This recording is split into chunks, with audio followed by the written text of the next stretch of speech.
हमारे साथ खास मेहमान जुड़ चुके हैं बीएन सिंह जी, जो ट्रांसपोर्ट कमिश्नर है। सर, पहले तो सबसे पहले हमारे चैनल पर आपका स्वागत है। धन्यवाद। सड़क सुरक्षा को लेकर जो भी हाल ही में बैठक हुई है, उसमें कई अहम निर्णय लिए गए हैं, तो उस पर आप हमारे दर्शकों को क्या कुछ कहना चाहेंगे? हमारे माननीय मुख्यमंत्री सड़क सुरक्षा पर बड़ी व्यापक जो है दृष्टि रखते हैं और उन्होंने हम लोग को टारगेट % से कम करना है। यूपी में एब्सोल्यूट नंबर पे, चूंकि यहाँ पे लगभग 5 करोड़ गाड़ियाँ पंजीकृत हैं, 3 करोड़ से गाड़ी चला रहे हैं, दिक्कतें आ रही हैं, एक्सीडेंट्स हो रहे हैं, तो एब्सोल्यूट नंबर में तो यूपी अधिक है। लेकिन अगर 1 लाख प्रति 1 लाख पॉपुलेशन पे देखा जाए, 10,000 लाइसेंसी पे देखा जाए, तो यूपी 6वें-7वें नंबर पे है। फिर भी हम इससे संतुष्ट नहीं, हमको इसको कम करना है। ऐसे में कल जो है वो की मीटिंग हुई थी, जिसके परिवहन आयुक्त चेयरमैन होते हैं। तो हम लोगों ने कोशिश की है या सोच रहे हैं as a matter of policy भी, लेकिन लोग चालान भरने वालों की संख्या कम है। तो अब चालान कैसे लोग भरें? दूसरा, लाइसेंसीज जो सा रिस्ट्रिक्शन एज पर लॉ लगाया जाए।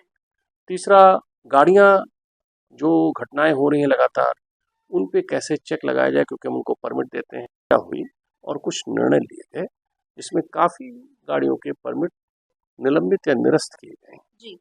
और उसके पीछे सोच है डिपार्टमेंट की, in the interest of the public and in line with the policy, law, rules, उसको कैसे इम्प्लीमेंट किया जाए।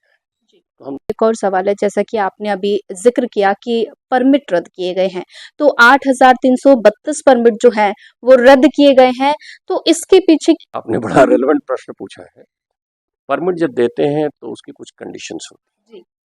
उन कंडीशंस में गाड़ियों के फिटनेस, इंश्योरेंस हैं, वो हरताएं पूरी होनी चाहिए। तो जब हम लोगों ने देखा कि इनका रिन्यूअल नहीं हुआ है, एक्सटेंशन नहीं हुआ है और हरताएं जो है पूरी, में सभी को लॉ को फॉलो करना चाहिए। और वहाँ पे अगर वायलेशन हो रहा है तो आपके अंदर एक विचार आ जाएगा कि आप कुछ भी कर सकते हैं धड़, आपको कन्फर्मिस्ट बनना पड़ेगा, कानून का पालन करना पड़ेगा। तो ऐसी सारी केसेस में चूंकि नहरताओं का पालन नहीं हुआ था, इसलिए जाए, जैसा कि आपने बताया कि कानून का पालन नहीं हो रहा है, तो लोगों को किस तरह से अवेयर ट्रांसपोर्ट विभाग की तरफ से किया जा रहा है? लगातार बिना हेलमेट के लोग चल रहे हैं, जो टू व्हीलर गाड़ियां हैं उन पर, और ऐसे कई ऐसे रूल्स एंड रेगुलेशन अवेयर करने के लिए क्या कुछ किया जा रहा है? इसके दो बात जी, जिस समाज में आप रह रहे हैं, आपका भी दायित्व है कि आप लॉ, रूल्स, रेगुलेशन है जिसको हम इम्प्लीमेंट कराएंगे और फॉलो कराएंगे जी। अब मैं आपके मुख्य प्रश्न में आने से पहले बता दूं कि कल कुछ गाड़ियां ऐसी भी उसमें जिसमें 3, 4, 5 लोग मरे थे। तो ऐसी अभी कुछ ही गाड़ियां हैं और गाड़ियों को हम इम्प्रूव करेंगे, लेकिन उसमें एक और कंडीशन हमें लगा दी, 1 साल तक उनको कोई परमिट नहीं मिलेगी, कोई नई परमिट नहीं मिलेगी। तो ये महत्वपूर्ण है। अब मैं आ रहा हूँ, आपने जो प्रश्न पूछा कैसे उसको फॉलो कराएंगे। परिवहन विभाग उत्तर प्रदेश ने चैट बॉट का सिस्टम इंट्रोड्यूस किया है परिवहन में, 8005441222। वहाँ आपको सारी इंफॉर्मेशन 24/7। अब बड़ी जल्दी हम 2024 और 25 के करीब 14 लाख ई चालान से, कुछ जनता तो चाहती कि उसको सहूलियत, उसको टूल्स मिल जाए और घर बैठे ही वो पेमेंट कर दे जी। वो उसके पास नहीं रहता है, तो अब हम चैटबॉट के द्वारा उसको बहुत जल्दी मैसेज, और कुछ लोग जो नहीं देते हैं उनको भी एक कानूनी नोटिस मिल जाएगी और फिर उसके बाद हम उनका निरस्तीकरण भी ड्राइविंग लाइसेंस का करेंगे यदि पेमेंट हो। सबसे महत्वपूर्ण परिवहन विभाग के लिए और शासन के लिए ये है कि ओवर स्पीडिंग मत करिए, रॉन्ग साइड से मत आइए।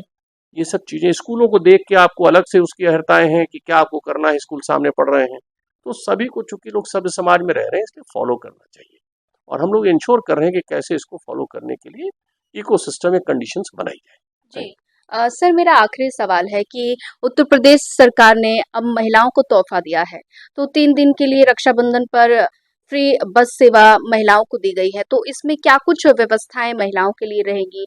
तो महिलाओं के लिए तो ये खुशी की लहर है कि महिलाओं को रक्षाबंधन पर यूपी सरकार की तरफ से तोहफा मिला है। देखिए, शासन की अपनी पॉलिसी है, अच्छी पॉलिसी है जी। तो 3 दिन के लिए यूपीएसआरटीसी के बसेस में सुविधाएं प्राप्त हैं। वो जाएंगी, अपने रिलेशन में जाएंगी, अपने ब्रदर्स के यहाँ जाएंगी और ये जब एक दूसरे से मिलेंगे जुलेंगे तो ये हमारी स्थितियाँ और बेहतर होती हैं।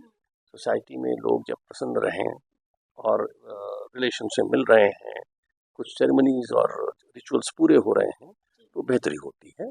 तो ये सरकार का शासन का एक बहुत अच्छा दृष्टिकोण है, पॉलिसी है जिसको कि गवर्नमेंट इम्प्लीमेंट कर रही है। सर, हमारे साथ खास बातचीत करने के लिए सर आपका धन्यवाद। Thank you thank you so sir. Much.